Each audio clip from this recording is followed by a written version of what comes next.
So class, what do you think? Does this project pass for sustainable? Yes. No. Well, don't you think that's a little broad way to paint this project? What on earth could you mean?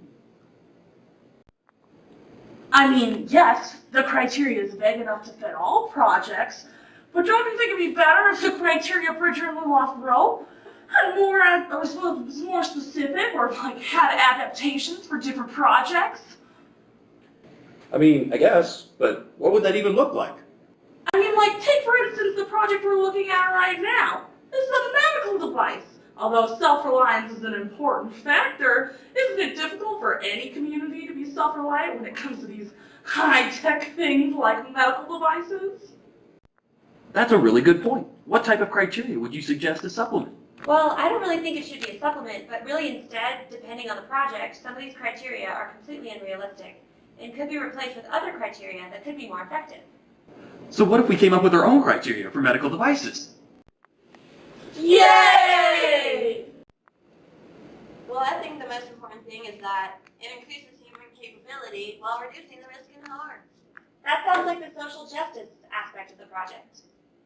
Even if the community isn't completely self-reliant, the product should have an ease of maintenance and a use. Also, a high lifetime. The project should be accessible, not only in affordability, but also in distribution. The more people using the project, the more sustainable it'll be. That's right! What about careful stewardship of material used in the type and amount so the product is good on the environment? That sounds great. The project should also have a long legacy of support, or at least an infrastructure for once the implementation team is gone.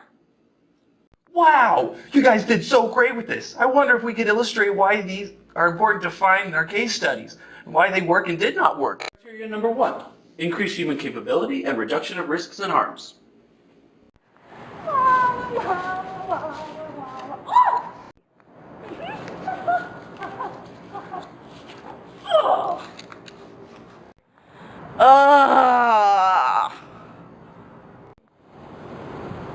Oh my gosh, Karen, are you all right?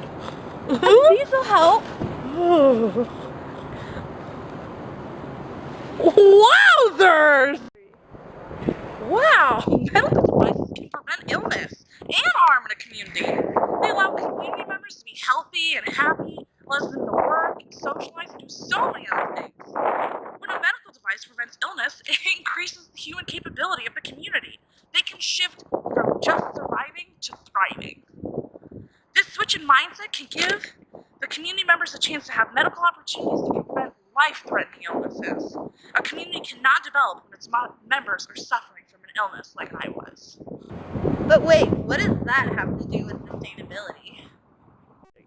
Increasing human capability by reduction of risks and harms has links to both social and economic sustainability. How so? Well, this dimension actually achieves economic sustainability 2 ways. The first is that as you increase the life of people and the health and happiness through medical devices, they live longer, happier lives. With this longer life, they can also increase the economics of the community through supply and demand of market curves. One example is the BEMPU hypothermia device. Hypothermia is a medical emergency that occurs when your body's core temperature falls below 97.7 degrees Fahrenheit. Hypothermia is considered to be dangerous when it occurs in newborns because they do not have the control over this situation and cannot regulate their temperature. In developing countries, newborns die or end up with permanent mental and physical damage from hypothermia due to their lack of education and awareness about the situation. So the BEMPU team developed a bracelet that alerts the caretaker when their newborn's temperature drops. The BEMPU team created a social enterprise business in India by being motivated to save newborns and make a profit. Also, it helps with social sustainability because it gives medical opportunities to communities who can't afford expensive medical care. Number 2, high lifetime of product and easy maintenance.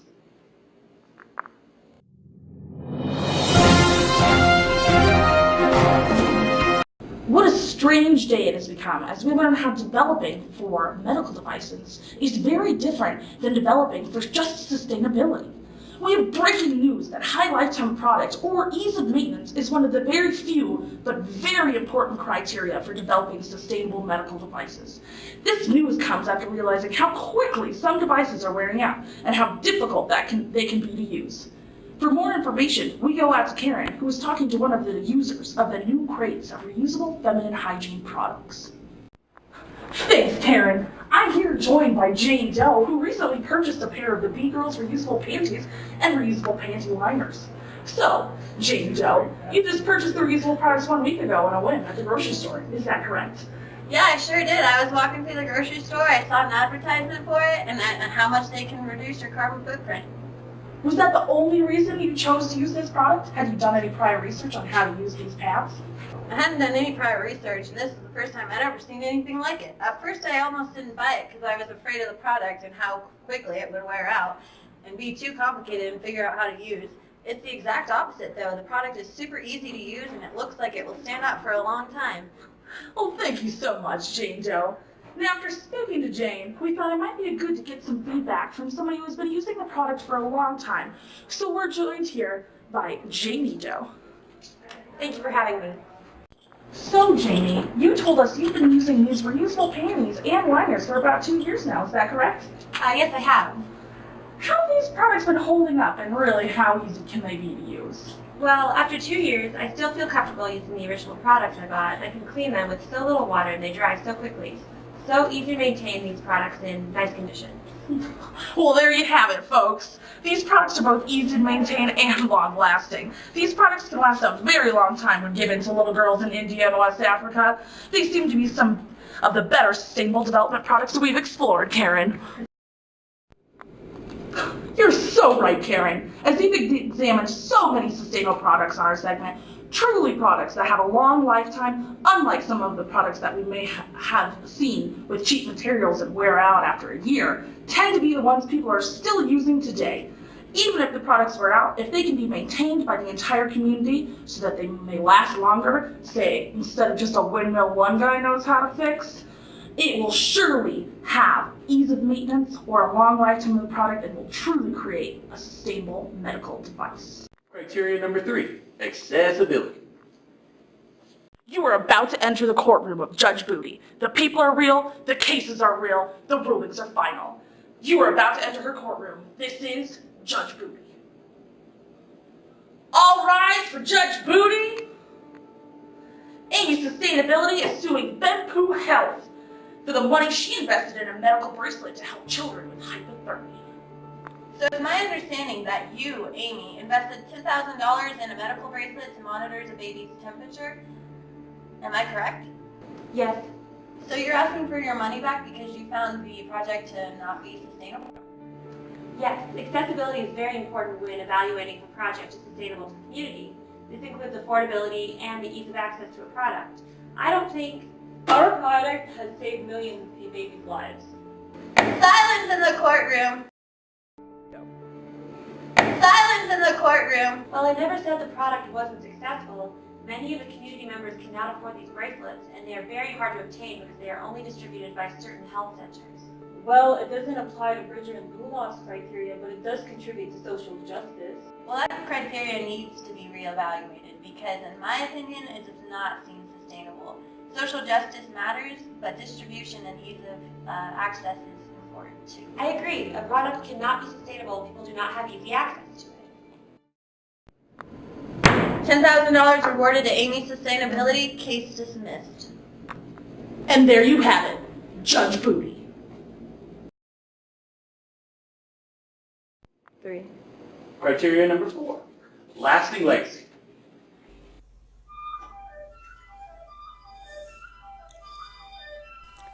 So you want to get your medical device to the end of the trail of sustainability. No doubt by now you've seen other projects make it only a stone's throw down this trail before calling it quits. Many projects are hot off the start and end up delivering a product realizing they are far from the end of the road. Getting to take special consideration on how the medical device will be maintained, serviced, and disposed of is very important. You're going to need all the other criteria that has been laid out for medical devices thus far. Do you have them? Good. So you think you're ready to go? Not so fast, eager beaver. In order to make it to the end of this journey, you're going to need to leave a lasting legacy with the community. This means setting out a plan and implementing a proper infrastructure to help individuals using the device long after it's been introduced. This tool will set up the support network for the devices and help individuals continue to use it safely and effectively. Many medical devices are very complicated, and even in developed countries require trained individuals to service them. The key is to have these individuals readily spread out in the community so they are accessible to locals. You wouldn't want to end up like the Jar-Poor Foot project now, would you? Oh, you haven't heard that campfire tale? Well, I can tell it as we begin. The Jar-Poor Foot, an extremely cost-efficient lower body prosthetic in Southwest Asia, had nearly reached sustainability before making this exact mistake. They were able to help so many individuals that a singular location in Jaipur presented an overwhelming issue with the devices needing to be serviced. Instead of being able to go to a widespread network of support hubs, users had to travel sometimes hundreds of miles back to the trailhead just to keep their prosthetic maintained. I guess that story took longer than I thought. We're already here. Congratulations. But remember that your product is only useful if it works. And to be sure that it works, you need to spread out maintenance centers and remain courteous to the environment at the same time. Criteria number 5, careful stewardship of material used.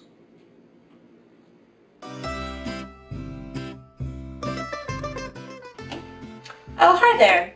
Welcome to Sustainable Cooking. I'm your host, Amy. Today we'll be cooking up something great. What are we cooking, you ask? What makes this product special? This product has careful stewardship of material used. Come with me. The first type is the amount of material used.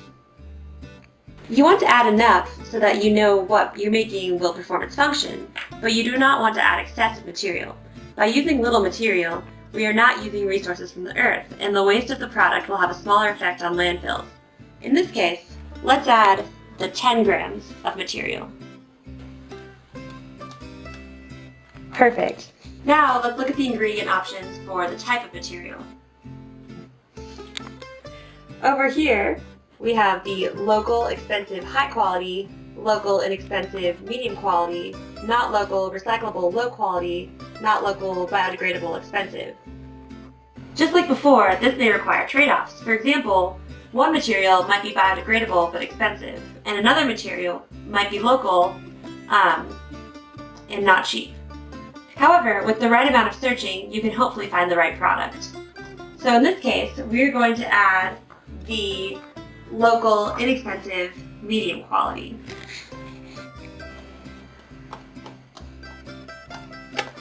The perfect amount. Careful stewardship of material is a crucial component to designing medical products. For example, when designing a reusable pad, you need to find material that is cheap, affordable, but also performs its function. Another great example of this criteria from the class is the Vita engineers. The Vita engineers looked for local solutions.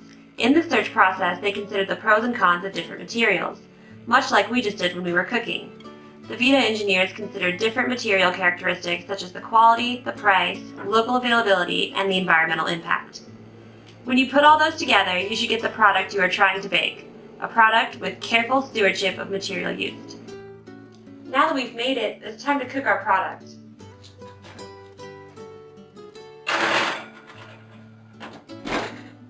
Oh, sounds like it's done.